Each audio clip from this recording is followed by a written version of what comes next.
What have you achieved? Can you మీరు tell me? కించిత్తైనప్పుడు నువ్వు శాంతి సంతోషం ఏమైనా అనుభవిస్తున్నారా?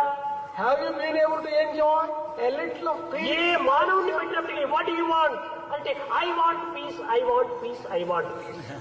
Ask any man you come across. If you ask him what do you want, he says, I want peace, I want peace. Peace peace peace peace ప్రపంచంలో చిక్కుతుందా? When you say peace, can you get it in the outside world? ప్రపంచమంతా pieces, there is no peace. The entire world is filled with only pieces. There is కానీ no piece తన యందే ఉంటున్నది. peace can be found within oneself. Within ఈ piece ను మనం పొందే విధానం ఏమిటి? how to get at this peace within ourselves. I want peace, 3 word letters. There are 3 words in this I want peace. I ego, I stands for ego. Want desire. Want stands for desire. ఈ రెండింటిని remove చేస్తే piece అక్కడ ప్రత్యక్షంగానే ఉంటుండాలి.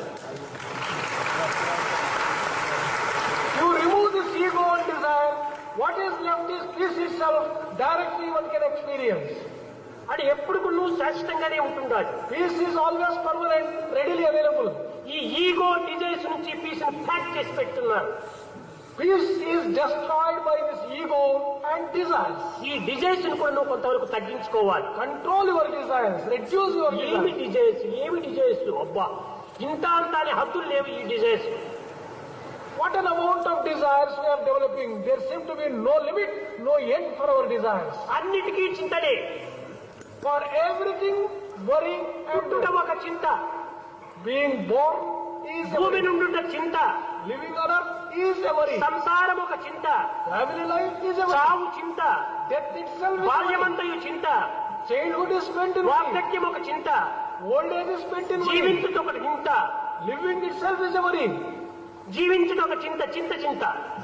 And worry itself is a worry. సర్వ చింతల బాపిడి సర్వేశ భక్తి కొరుడు ఇకనైన ప్రజల కోతిమీర. Oh dear people, at least now you take the devotion of the Lord. You will be able to solve all these worries. ఎంత వైజ్ఞానం పెరిగినప్పటికీ, Whatever may be the growth in the scientific world and ఎంత science, మేధాశక్తులు పెంచుకున్నప్పటికీ, whatever may be the growth in intellectual powers, కానీ జగత్తులో శాంతి లేదు. but you don't get కారణము బాహ్య దృష్టినే మనం పెంచుకుంటున్నాము, అంతర్దృష్టికి మనం ఏమాత్రము అవకాశం అందించడం లేదు. there is no peace in the world because we are developing external outward vision. We are not developing inward vision. మనం అందరికంటే చాలా గొప్పవారము. We are all really great compared to any other living being. జంతువునాం నరజన్మ దుర్లభము. It is very rare to get human life among దైవం living మానుష beings. రూపేణ అని మనుష్యాకారంతో దైవం వెలువడినటువంటి వాడు. God has come down in a human form. ఇలాంటి విలువైనటువంటి యొక్క మానవత్వాన్ని మనం మర్చిపోయి, We are forgetting such sacred human. మాణిక్యం వంటి మానవుని యొక్క జీవితాన్ని మసిబొగ్గులకు అమ్ముకుంటున్నాం. We are bartering away such famous, precious human life ఎవరి for rich worthless things. People? Who is the rich man in this who world? Is the richest man in this world? He who has much satisfaction is the richest man. ఎవడు తృప్తిగా ఉంటాడో వాడే rich man. Whoever is contented, he is the richest person. He who has much Dzire is the poorest man.